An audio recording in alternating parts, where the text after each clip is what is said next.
Hello friends, तो आज इस वीडियो में बात करेंगे कंप्यूटर प्रोसेसर जो होता है उसका कोड और थ्रेड क्या होता है। तो कंप्यूटर प्रोसेसर जो होता है कंप्यूटर का ब्रेन होता है, ये हम जानते हैं। तो प्रोसेसर जो है प्रोसेसिंग करता है, मतलब डाटा को प्रोसेस करके फिर आउटपुट निकालता है, आउटपुट देता है। तो इसका काम ही है प्रोसेसिंग करना, मतलब जितना ज़्यादा प्रोसेसर फास्ट होगा उतना ज़्यादा जल्दी वो काम को कर सकता है। तो ये तो हमें पता है, लेकिन आजकल जो है प्रोसेसर में हम सुनते हैं इतना कोर, 4 कोर का प्रोसेसर, क्वाड कोर का प्रोसेसर, ऑक्टा कोर का प्रोसेसर, डेका कोर का प्रोसेसर, और उसके साथ साथ थ्रेड भी सुनते हैं। तो ये एक्चुअल में क्या होता है?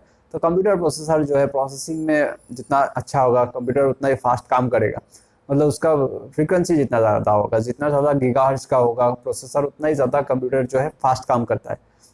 लेकिन उसके साथ साथ सिर्फ की फ्रीक्वेंसी ज़्यादा होने से कंप्यूटर, मतलब सब काम के लिए फ्रीक्वेंसी नहीं देखा जाता है। सब काम के लिए जैसे कुछ चीज़ें होता है मल्टीटास्किंग का, जैसे गेमिंग हो गया, वीडियो एडिटिंग हो गया, तो ये सारे चीज़ें जो है वो मल्टीटास्किंग का काम है। मतलब उसमें एक ही टाइम पे बहुत सारा काम करना पड़ता है। मतलब उसमें साउंड का भी काम है, उसमें अलग अलग इफेक्ट का काम होता है, ग्राफिक्स का काम होता है। तो सारे चीज़ों को मैनेज करने के लिए कंप्यूटर का जो प्रोसेसर है उसका जो है ज़्यादा कोर होना चाहिए। ज़्यादा कोर का मतलब क्या है? हम जैसे एक टाइम पे सिर्फ एक काम को कर सकते हैं, हमारा दिमाग एक टाइम पे एक ही जगह पे फोकस हो सकता है। मतलब अगर हम लिख रहे हैं तो दिमाग जो है सिर्फ उसी टाइम पे उसी लिखने पे फोकस करेगा।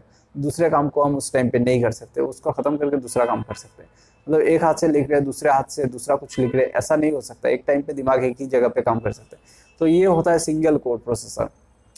लेकिन जितना ज़्यादा कोर होगा, मान लीजिए एक प्रोसेसर में 4 कोर है, तो उसमें दिमाग तो एक ही है, मतलब उसका ब्रेन तो मान लीजिए एक ही है, उसमें 4 पार्ट में डिवाइड कर दिया गया, मतलब उसको 4 पार्ट में डिवाइड कर दिया गया।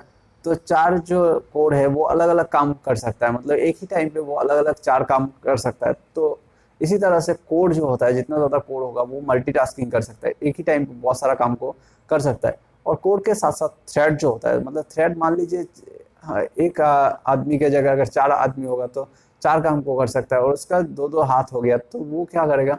मतलब 2 हाथ से अलग अलग 2 काम कर सकता है। तो वो होता है थ्रेड। मान लीजिए 4 कोर है और उसमें और 2-2 थ्रेड है, तो इसमें कितना थ्रेड हो गया? 8 थ्रेड हो गया। तो उसमें वो 8 काम को एक साथ कर सकता है। और उसके साथ साथ कंप्यूटर का ये प्रोसेसर का जो है फ्रीक्वेंसी को गीगाहर्ट्ज में मापा जाता है। तो जितना ज़्यादा गीगाहर्ट्ज होगा उसका फ्रीक्वेंसी, जैसे मान लीजिए 3.4 गीगाहर्ट्ज, 3.7 गीगाहर्ट्ज, 4 गीगाहर्ट्ज, जितना ज़्यादा उसका फ्रीक्वेंसी होगा उतना ही ज़्यादा वो फास्ट काम करेगा। फ्रीक्वेंसी जितना ज़्यादा होगा प्रोसेसर उतना फास्ट काम करेगा।